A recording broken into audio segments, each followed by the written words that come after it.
The Lady That Swings the Band. I thought it was an excellent film, and I do applaud Carol Bash and everyone else involved in the production of this monumental documentary about one of the great jazz artists, musicians, composers, arrangers, and thinkers of jazz. And as she mentioned in the film, she was involved in every change, new direction, genre, whatever you want to call it, of jazz of the 20th century. I do want to mention today our guest. We have two board members from the Mary Lou Williams Institute joining us today, and I would like to take the time to introduce them to you now. Please do remember to place any comments or questions that you may have in the Q&A or the chat so that our panelists can address those questions and comments. I first want to talk about just real briefly, because I'll let the board members talk more about the Mary Lou Williams Institute, but its mission is it is a art-based education and community outreach organization that uses that platform as a means of fostering an appreciation for jazz music and the Mary Lou Williams legacy in Pittsburgh. So first up, I'd like to introduce board member Scott Hanley. And Scott is known primarily as a broadcaster involved with NPR and PBS stations and networks since the late 1970s. His career has included work in Michigan, Texas, Iowa, Alabama, and as well as Pittsburgh. He served on the NPR Board of Directors for 2 terms, was president of the Pittsburgh Radio Organization for a decade, and is currently president of the Association of Radio Engineers.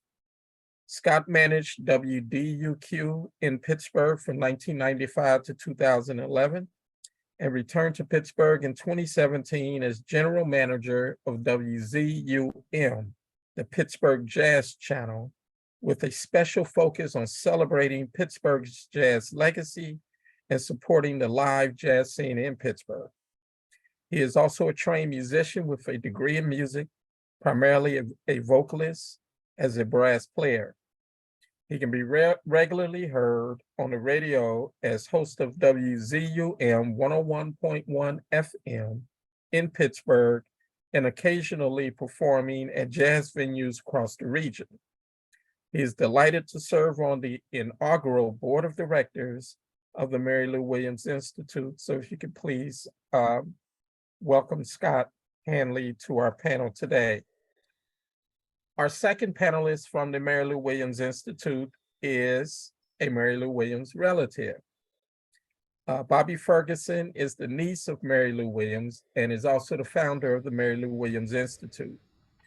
She was born in Pittsburgh and has also lived in a small college town in Ohio before returning to Pittsburgh in the mid-1980s. She is the mother of 6 children and grandchildren of 9, and the grandmother of 9.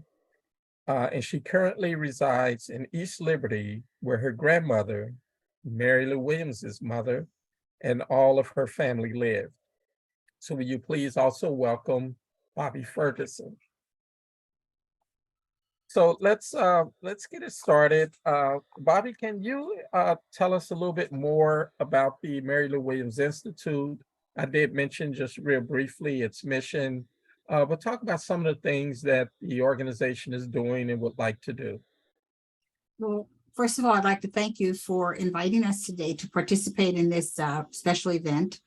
The Mary Lou Williams Institute for Excellence in the Arts and Humanities has 2 primary goals. First, to introduce Mary Lou to a new audience while reintroducing her to Pittsburgh, the city she called home. Also, as you mentioned earlier, we used art-based education and community outreach to foster an appreciation for jazz music and its legacy here in Pittsburgh. So those are our primary goals. And as I mentioned earlier, we're a new organization formed in late 2019, and we have been busy crossing the T's and dotting the I's. We wanted this to be the way it should be, and our relationship with the Heinz History Center has been quite appreciated because Mary Lou has a full body exhibit there, and you promote her, and we have a wonderful a team of board members who are working to bring Mary Lou and other entertainment back to Pittsburgh. Okay. Thank you, Bobby. Scott, is there anything more you want to add? I'm really particularly interested, Scott, because of your background. What brought you to the Mary Lou Williams Institute? Well, I had always admired the music and legacy of Mary Lou Williams, but living in Pittsburgh for most of my professional career, it always amazed me how little people knew about Mary Lou's importance to the city and the importance of the city to Mary Lou. So when Bobby Ferguson and I were just chatting several years ago, the idea of this institute came up. Now, there is a Mary Lou Williams Foundation in New York City, which primarily deals with her copyrights and things like that related to that musical legacy. But the legacy of Mary Lou in Pittsburgh is something that, for example, in this film is not heavily extensively represented, because Mary Lou's life was so rich and full. There's no way a 1 or 2 hour documentary could cover it all. But for us to celebrate her in Pittsburgh, it has to start in Pittsburgh. So we've been working on how to do that best, and the more we delved into it, the more we realized how much people did not know. And people being ignorant about the history of where they live is not their fault. It is an opportunity. So we've been working on getting this opportunity rolling forward. But of course, then COVID hit, which meant we were spending a lot of time on Zoom screens and trying to coordinate. So that's given us more time to think and ponder and actually focus even more so on understanding Mary Lou and her legacy. And having Bobby on this board, leading the board as our president, has been remarkable, because it reminds us that Mary Lou Williams was a person, was a human individual with a life. And part of what is not generally driven home is how important Pittsburgh was to her. She was coming home all of the time. And I would just turn to Bobby and say, Bobby, you and I have talked about Mary Lou in the past, but for you, she was your aunt. She was not a jazz icon. She was family, and a very dear and important person in your family. So that's a part of the life of Mary Lou Williams that we can especially celebrate here in her hometown.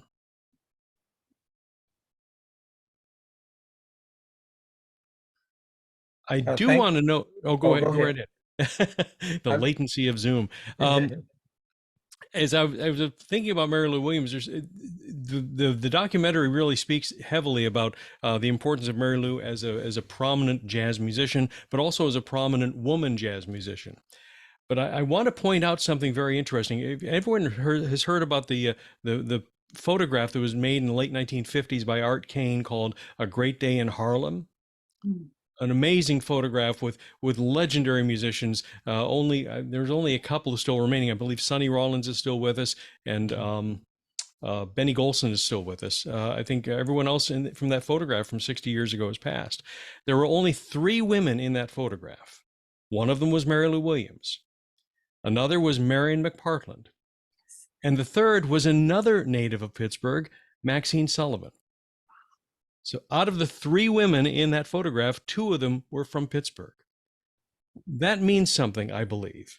And the legacy of Pittsburgh jazz is something I think we had forgotten a bit of or took for granted. And in celebrating Mary Lou, we're also celebrating Pittsburgh jazz, Pittsburgh art, Pittsburgh music, and the Black culture in Pittsburgh, which has been so rich and vibrant for more than a century.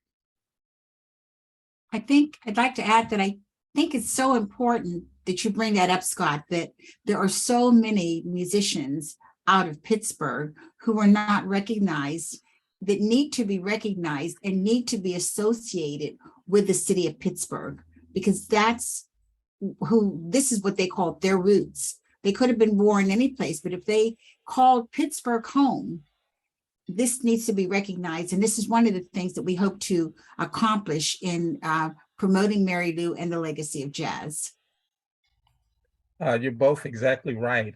We do have a question from Yvonne who wants to know about the Institute in terms of having programming to support and encourage young women in music in the memory of the barriers that Mary Lou Williams had faced.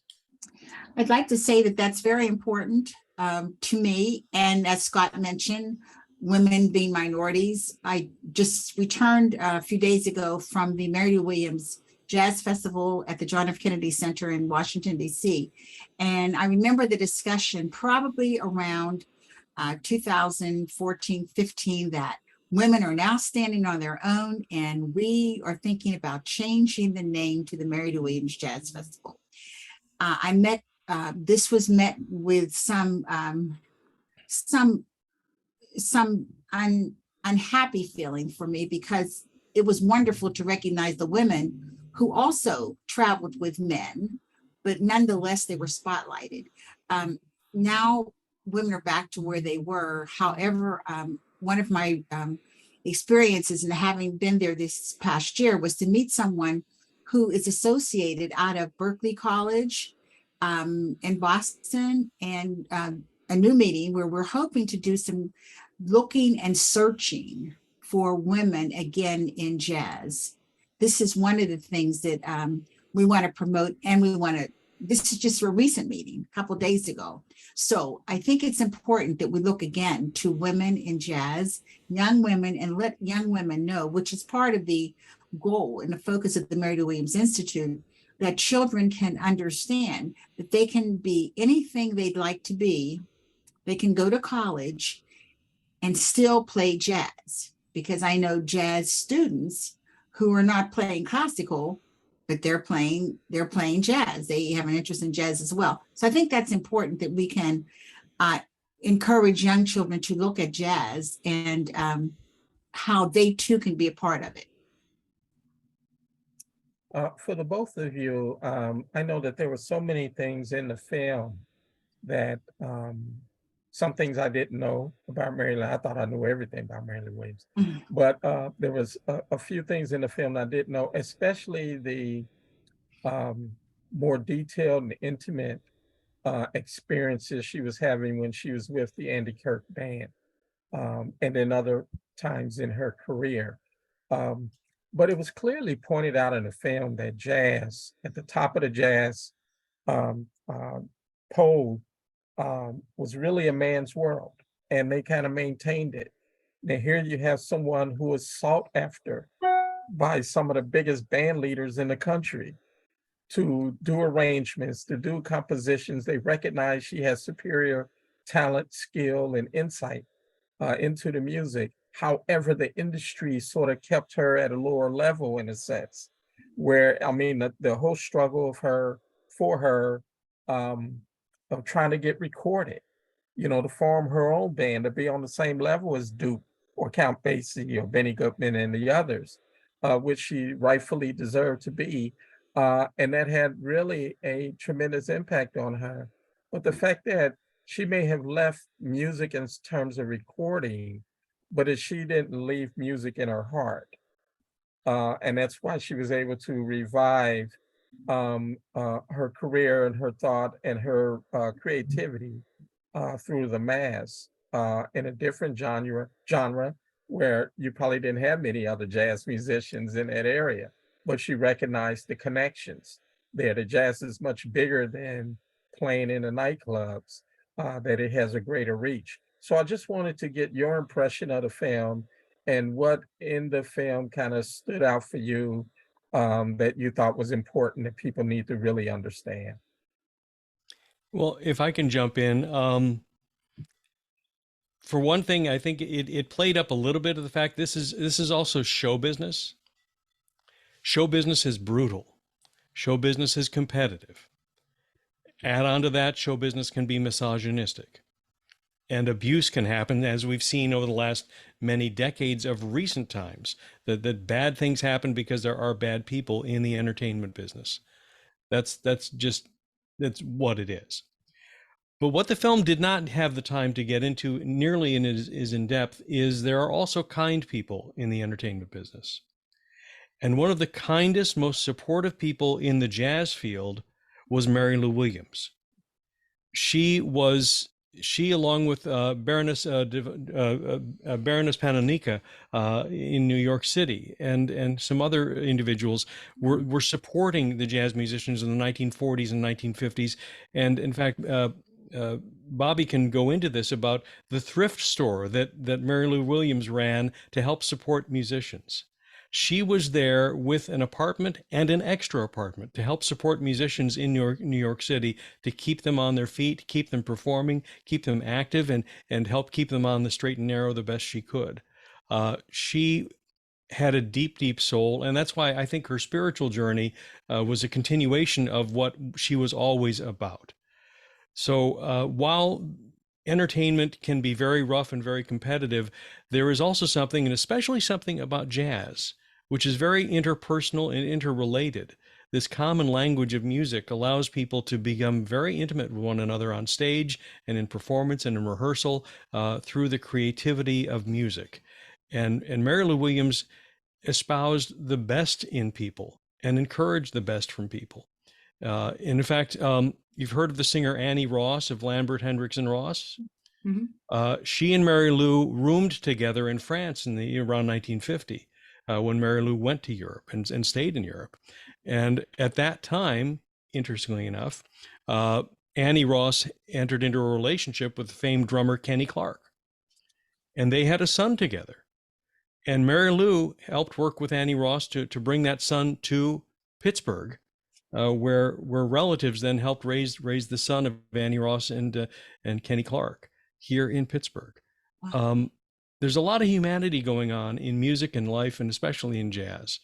And sometimes we don't emphasize that nearly enough, not in a fantastic way where we are talking about gossip, but the reality is there's a lot of humanity going on here. And Mary Lou really was the best of the best when it came to caring about people's souls. And that's something to really celebrate, that in an hour and 10-minute documentary, you couldn't go all the way into that. We went more into her personal journey, but the impact she had on scores and scores of other people was really quite dramatic. I'd like to add what I took away from the movie, especially was that Mary Lou felt inferior because of the color of her skin. And I must say that while that has been true in so many, many instances, that I can never remember a time being in New York City where my grandma loved to travel to spend time with her daughter. And I always look forward as well, just to be in New York City. But to see that Mary Lou never indicated that she was affected. She continued on with what she did in the apartment as the daughter who would prepare meals. She brought nieces and nephews there to give them a new beginning. They helped in the thrift shop. I was too young to go at that time, but I spent a lot of time there. And I think to see that Mary may have experienced such dark times never affected how she behaved around her family. And it breaks my heart to think that she had to go through such a thing and still continue on. And she continued to be a support to her family. As Scott mentioned, not only did she help musicians, but she continued to be a support to her family, which I think was profound. In addition to that, the apartment that was in her building was not a place that I frequented. I never knew it was there. I did often go to church. And when we speak about Mary's spirituality, she was very devout. In the film, she says fanatic.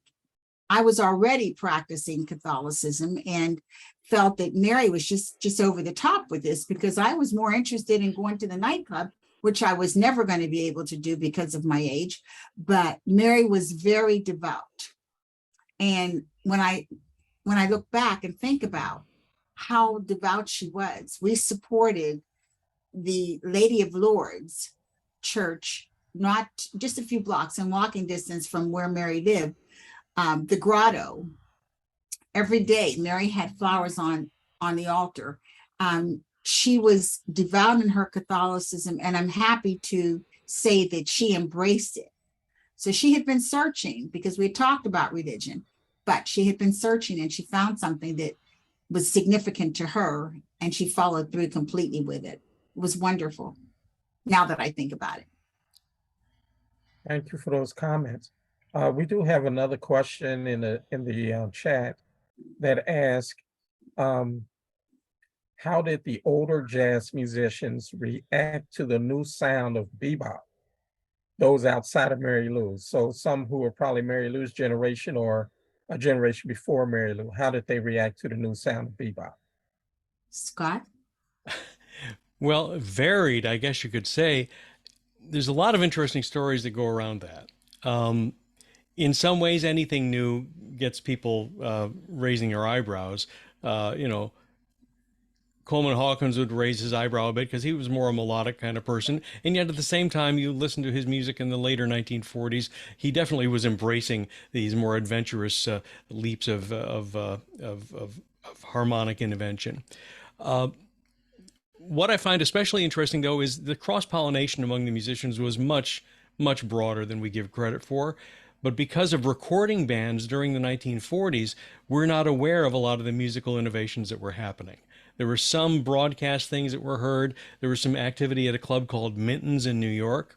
I was surprised. I was talking to T.S. Monk, Thelonious Monk's son, the drummer, not too long ago as we were doing an interview for the radio station.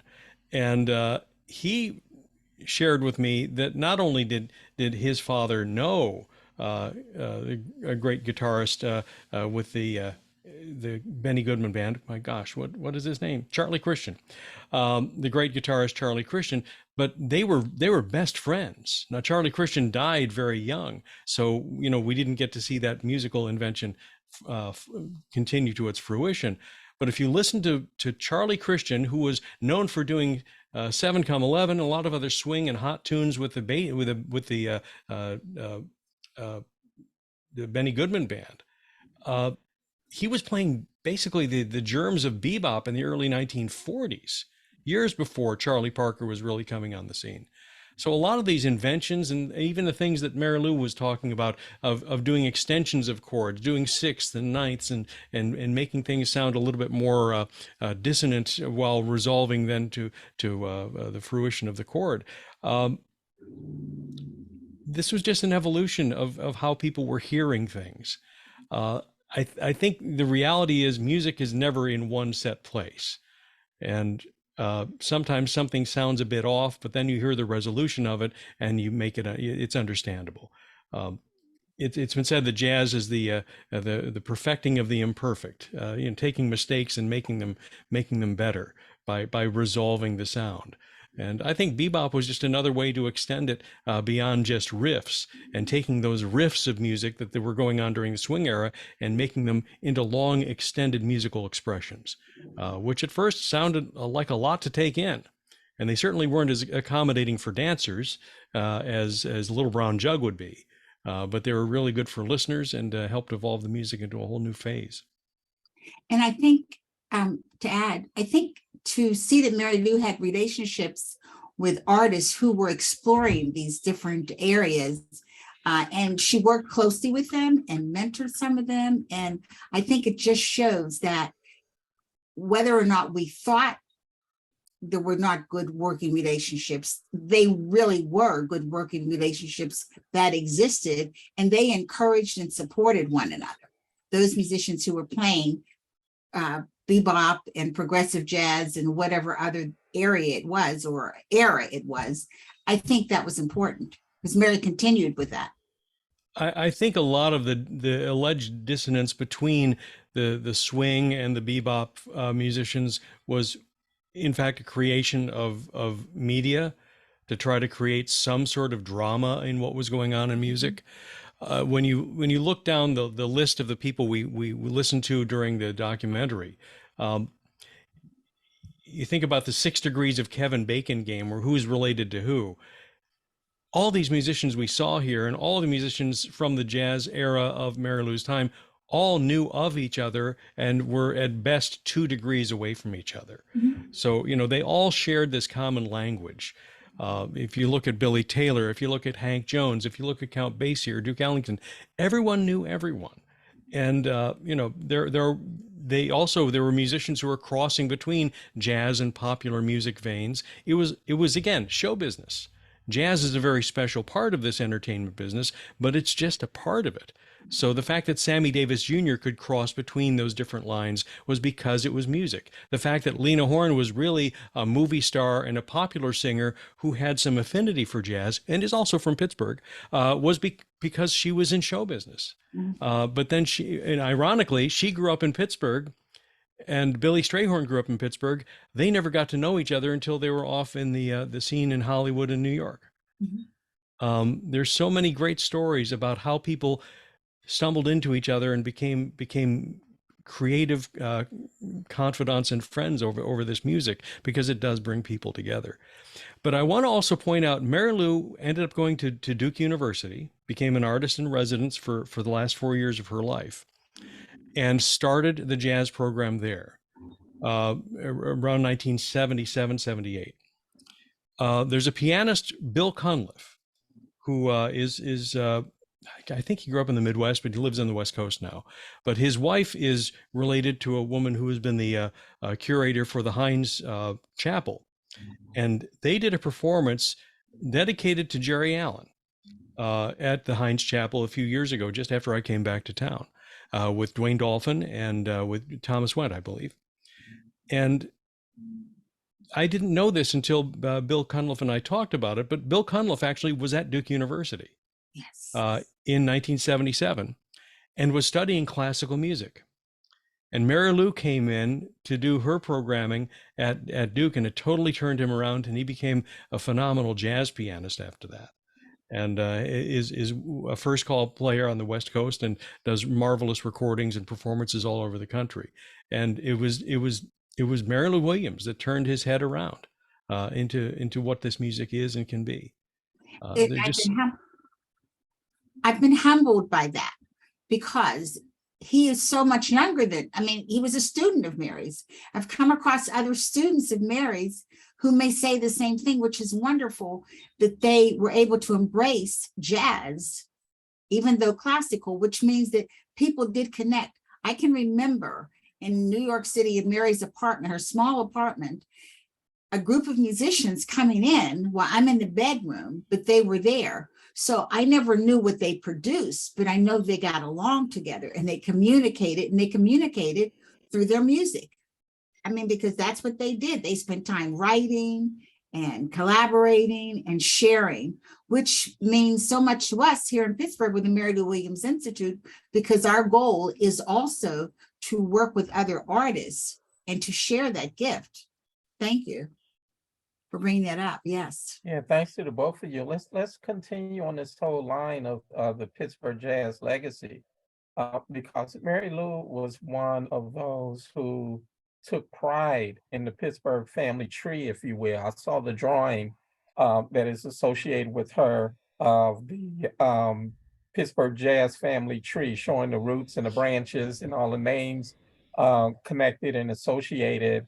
That has to be one of the largest trees in the world by now, with all of the newcomers, as you mentioned, people of later generations in jazz who are directly connected to that legacy.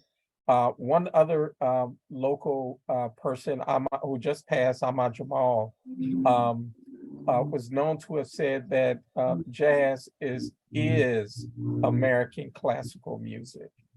And the way that he defined it, based on, you know, what classical music is, that it was really these are not his exact words, but something to the effect of jazz is really the oldest form of homegrown American music developed by Americans. And that's why he termed it as American classical music. So Mary Lou's creativity was not outside of that whole sphere of recognizing jazz as American classical music in itself.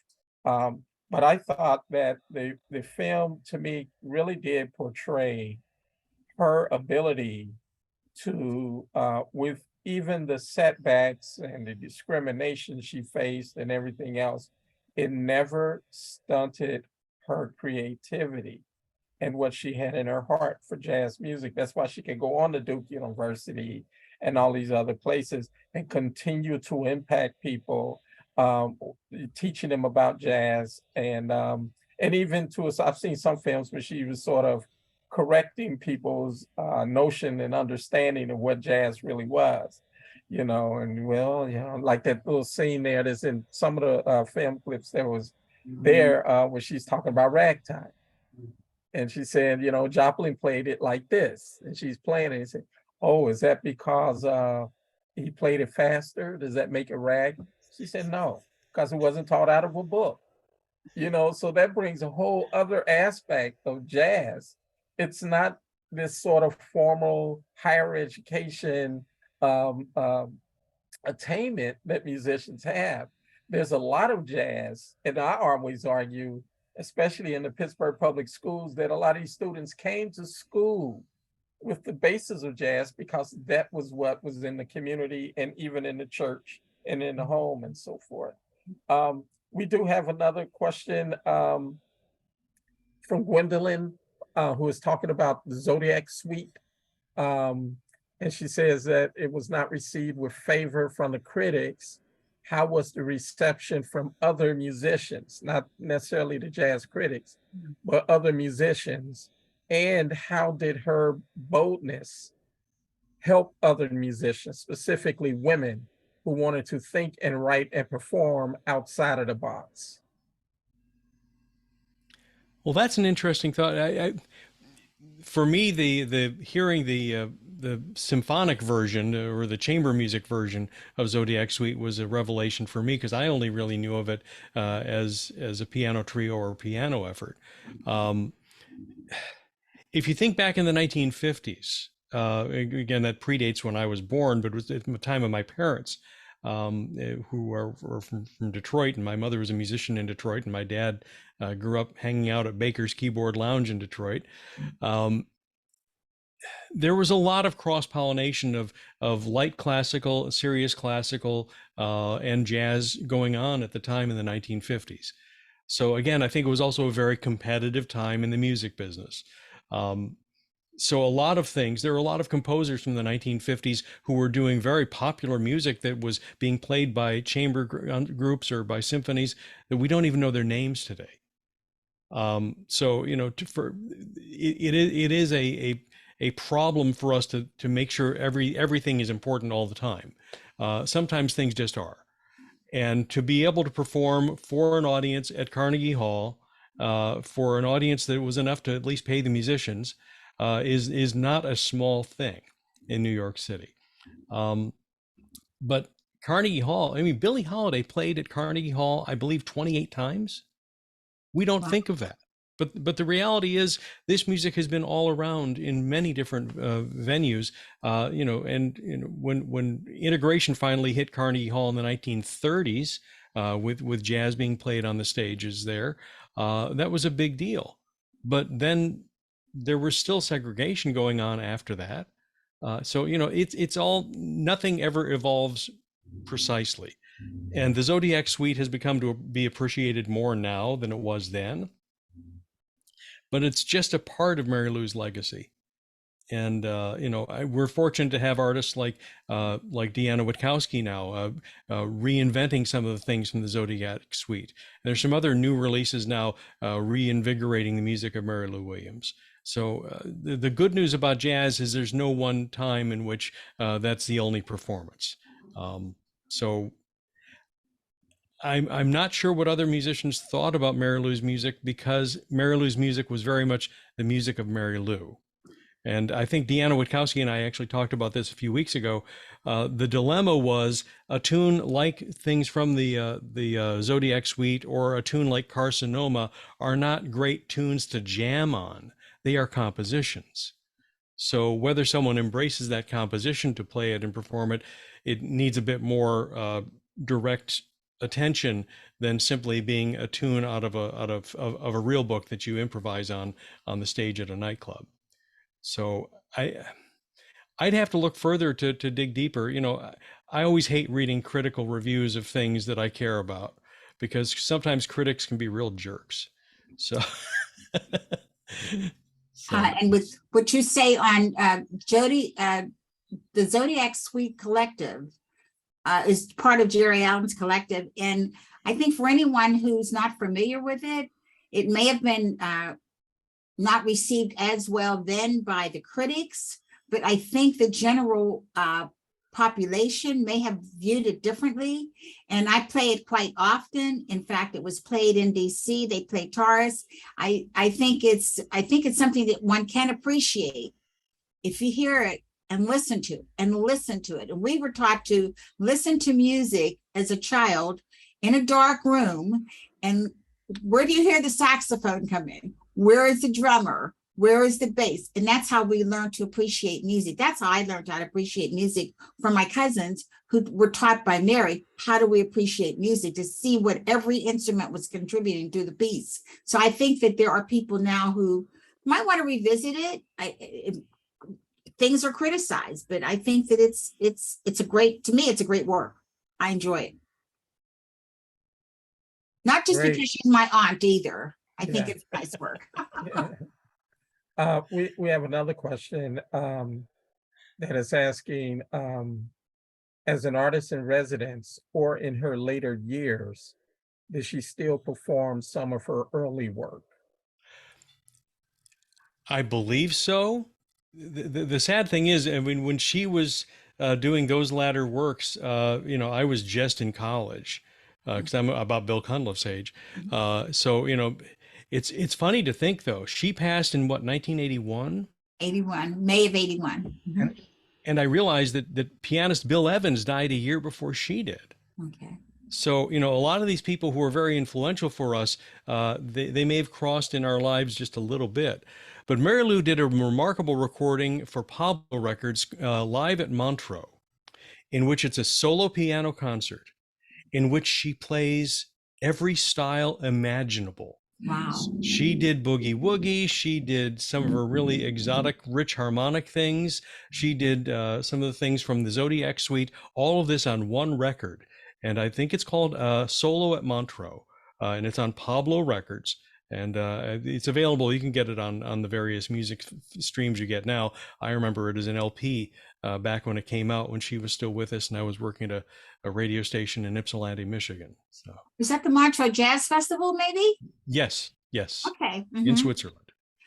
When you, Sam, the question that you were asking, I think that, I'm sorry, I forgot the question, it eluded me.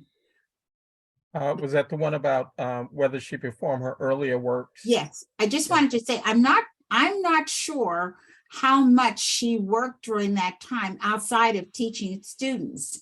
And she did a lot of teaching, I believe, from maybe her home, maybe small groups, because there are a lot of views of maybe her being in bed and students around. So I'm not sure how much of performances she did outside of for her students during that time, during those last few years.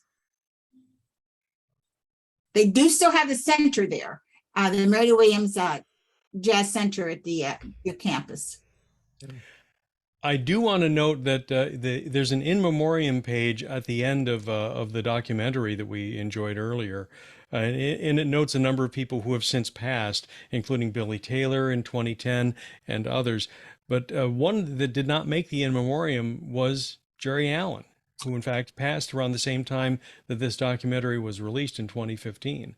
And Jerry really embraced and shared and spread the word of Mary Lou's music in such a dramatic way during her time as a musician, and especially during her time here in Pittsburgh at Pitt.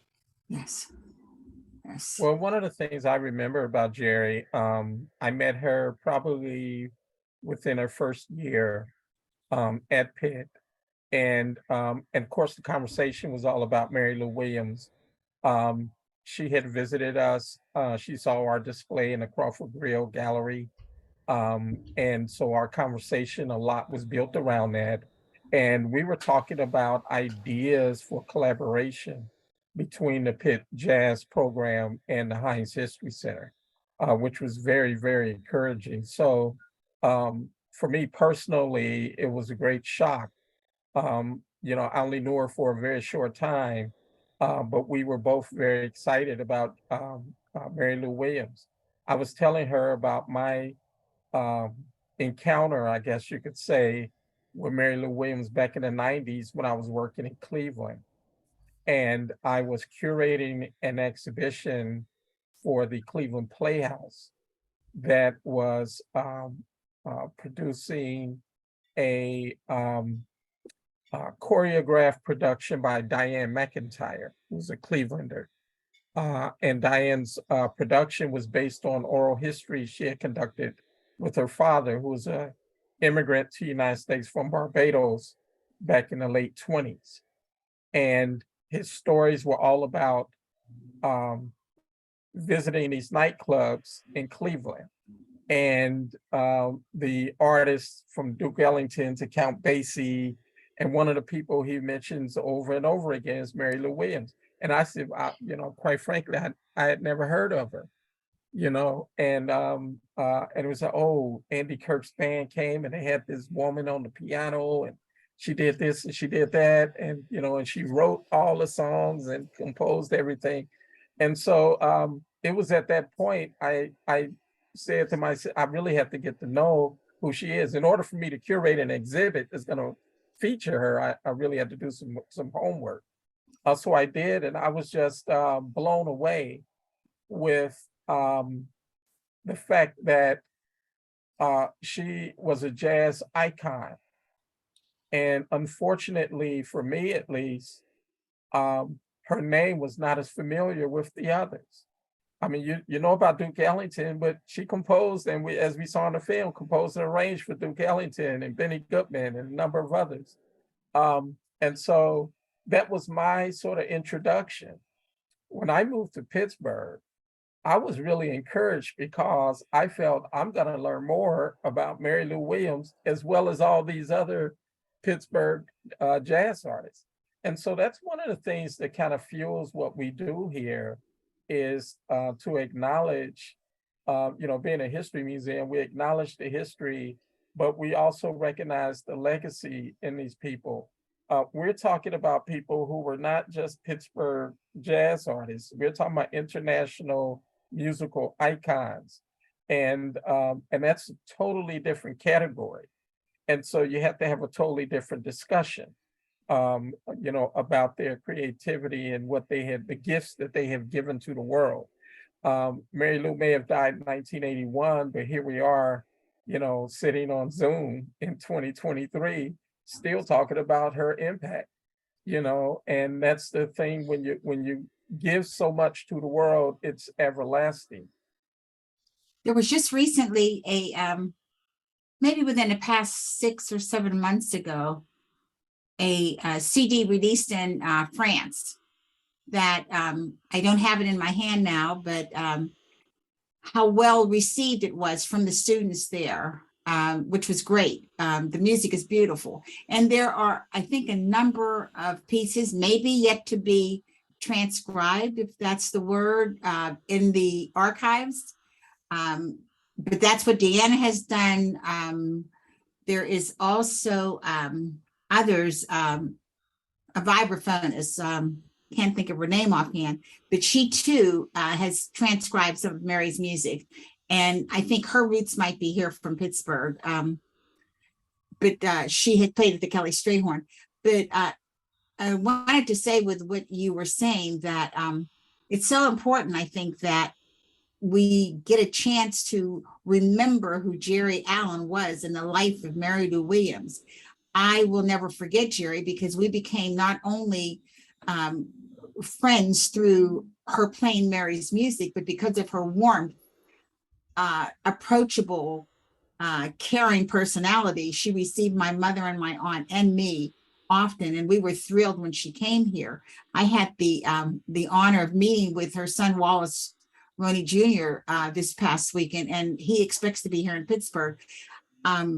Jerry reminded me the first time I saw her on stage at the Kennedy Center, her visual effect on me was of my aunt. Seeing Mary, it just seems like she embodied Mary Lou so much. And I told her that, I said that, you know, it was just a warm feeling that just to look at Jerry that way. And of course, she was an outstanding artist. And we had developed a relationship through the University of Pittsburgh to be able to carry forward. So hopefully, now that COVID is over, we hope we can resume talking. Yes, thank you for bringing that up. And the vibraphonist you're thinking of is Cecilia Smith. Thank you. She has a brand new release out called the Mary Lou Williams Resurgence Project, and it's a small ensemble repertoire, and we're just getting it up on the air now on WZUM. Thank you. There's a lot of great things in store. I do want to remind folks, though, that if you're going to be coming to the Pittsburgh Jazz Festival this fall on the South Side, presented by the August Wilson Center, that festival actually was started in the mid-1960s by Mary Lou Williams. What many people, the thing is, a lot of our national storytelling about Mary Lou Williams doesn't incorporate Pittsburgh. That's not the nation's fault. That's on us. Yes. We need to make sure we proclaim the importance of Pittsburgh and Mary Lou Williams, just like with Earl Father Hines or Roy Eldridge or Billy Strayhorn. We need to claim these people more strongly because they are a part of us and we are a part of them. I remember years ago when I first came to Pittsburgh, there was basically a brag book put out by the Allegheny Conference about Pittsburgh and its great story and legacy. And there were 4 pages in there about Pittsburgh jazz. And the woman who had helped curate those 4 pages was an African-American woman who was totally unaware about the jazz legacy of Pittsburgh. And she was surprised about all the jazz artists and legends who came from Pittsburgh and had roots here and influence here. That's on us. That's not on this young woman. The fact that we've forgotten to continue to tell the story is something that we need to do more and more. And now that we are getting older, it's important for us to make sure we're paying it forward, because you never should assume people know what is all around them. You know, after a while, the fish doesn't know it's in water. It's just water. And in Pittsburgh, there's a creative sense here that we forget sometimes is unusual and remarkable. But in 1964, I believe it was, or 65, Mary Lou Williams got together with Pittsburgh's Bishop John Wright, and then twisted a lot of arms to get the fundraising going to create the first ever Pittsburgh Jazz Festival, which had an international lineup performing here in Pittsburgh for that festival and for years and years to go. Then it became the Cool Jazz Festival, it became the Mellon Jazz Festival, and now it's the Pittsburgh International Jazz Festival. But all of that started with the genesis of not just Mary Lou, but Mary Lou getting a lot of other people together to do something good. And that's the kind of force, you know, she did not claim ownership of the Pittsburgh Jazz Festival. It is ironic that there's a jazz festival in her name in Washington, D.C., but we don't celebrate her enough here in Pittsburgh when she celebrated jazz for us in Pittsburgh, coming in from New York to do it. So, you know, there's a great opportunity for us to do even more with the legacy she gave us, but also to pass it forward. Because right now there's a new crop of young musicians. By young, I mean everything from their teens to the 30s and 40s and 50s, of young creative artists who are making their mark here in Pittsburgh and also traveling around the world, but then coming back home to Pittsburgh. That's part of Mary Lou's legacy too. And it's an exciting time for creativity here in Pittsburgh, and especially for the creativity of jazz. And as we are a new and a young organization, the Mary Lou Williams Institute, that embodies what we hope to do, thanks to you giving me that direction, because we have so many artists from the city, and because Mary Lou was inclusive, she was never just Mary Lou Williams. I mean, she included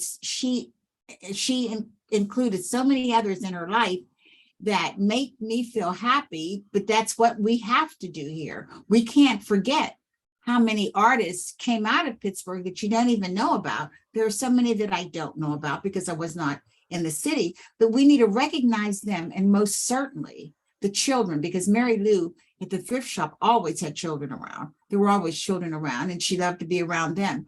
Melba Liston would be there helping out, and Melba Liston they would have the kids. There were children even in the Great Day of Harlem.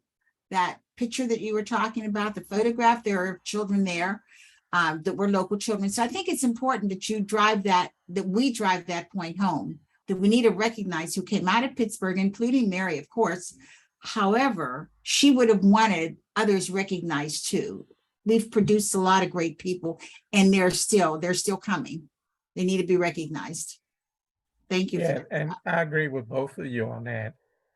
We do have another question from Marima Alliance from the Hill District CDC, who asks, what role can or should the Hill District play in telling this story and preserving our jazz legacy? And I peeked at their other comment there. I'm ecstatic to hear now that the new Granada Theater is going to have a groundbreaking coming up Thursday morning. Please send me the information about that at scott@wzum.org. The one big challenge in keeping all this together is there's so many great things going on in Pittsburgh, we sometimes don't tell each other. The new Granada Theater has been a nascent opportunity laying in wait for 40 years. And it's really exciting once we can get that facility back up and rolling again in one of the most beautiful views from the city of Pittsburgh at the top of the hill. It's an amazing place, but the hill was just part of the creative culture of Pittsburgh, but a very important part of it, because it was actually a melting pot in its own way of blending together so many cultures. Of course, a very important part in the African American culture, but the lower hill was also a remarkable blending pot with a lot of other cultures from all around the world, creating creative enterprises. But yeah, the hill, the legacy of the hill is not just the legacy of the hill. There are people from the hill today who are active and performing on the scene right now. And with the hoped for revival of the second Crawford's Grill, we hope that that is another venue that can be another place back on the map as well. So many other cities, their culture kind of spread apart, especially cities that are flat like Cleveland and Detroit. When you had so much land to build on, it seems like it became so much easier for the cultural districts to dissipate. The fortune we have in Pittsburgh is we have hills and bridges and rivers, so it's harder to spread them apart. So we have the opportunity to hold the Hill District together in a way that can bring back LaPlace Street, where Stanley Turrentine grew up, in with the Granada and the Crawford Grill and so much more. I think the revitalization of the Hill District is a major goal we can achieve in the next 10, 20 years because there's such an opportunity there. It's so close proximity to the city downtown, but also to the eastern suburbs and so much more. What an exciting opportunity.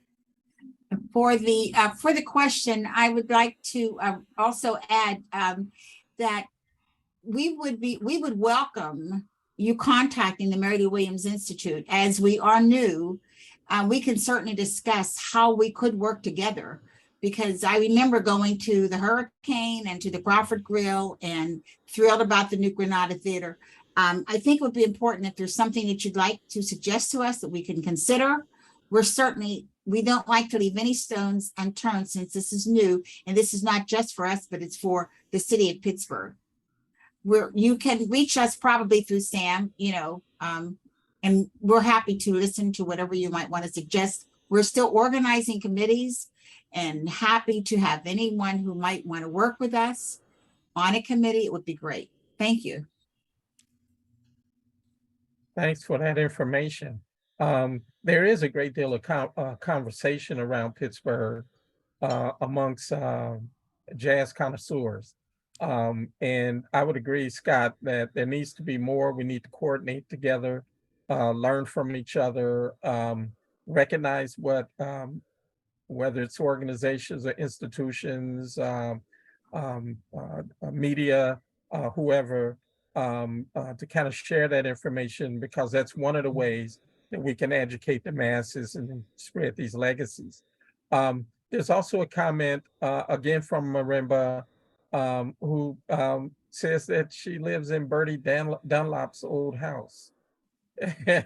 So, Oh, you know, wow. Bertie, yeah, Birdie from the hurricane. yeah, from the Oh, Hurricane Club. wow. Wow. So, yeah, I Wonderful. mean, yeah, that actually is quite wonderful to hear that, and I can just imagine the old vibes that are flowing through that house, you know, all the Yes. time.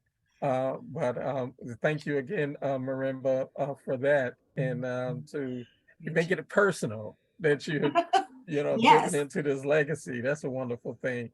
Yes. Um, Before we close out, are there any other final comments you may have, not only about the Mary Lou Williams Institute, but about the film, Mary Lou Williams, the Lady Who Swings the Band, that you want to leave our audience with?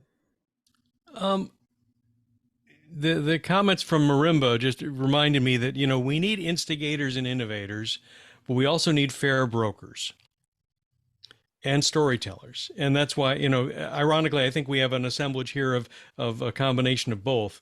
The challenge with being an instigator and an innovator is sometimes there's a competitive nature to it, because you need to get people in the seats of your auditorium or buy your records or whatever. You know, us now having the jazz station here in Pittsburgh, WZUM, it's our goal really to be the fair broker to help tell everybody's story. And it's hard to do because we want to be fair to everyone, but we also have to stay in business. But ultimately, the spirit of jazz is a spirit of sharing and a spirit of openness. And it crosses gender and racial lines and economic lines in a way that is very special, that is found in the arts, and especially found in jazz. And Mary Lou struggled with that because she was in show business, but she was also in the arts, and they're not the same thing. Because show business is how you make a living at it. Art is art for art's sake. So finding the balance between the two was something she wrestled with for much of her life. And in finding spiritual grounding for herself, I think she finally was able to become the whole person that she hoped to be. So, you know, and I think ultimately that's all we all want to be, is we want to be whole and complete and the best we can be and fulfill our lives as best as possible with whatever time we have. Yes. Yes. Being an artist, yes. Being an artist is one thing. Being an entertainer or making money at it is something different, because Mary was an artist.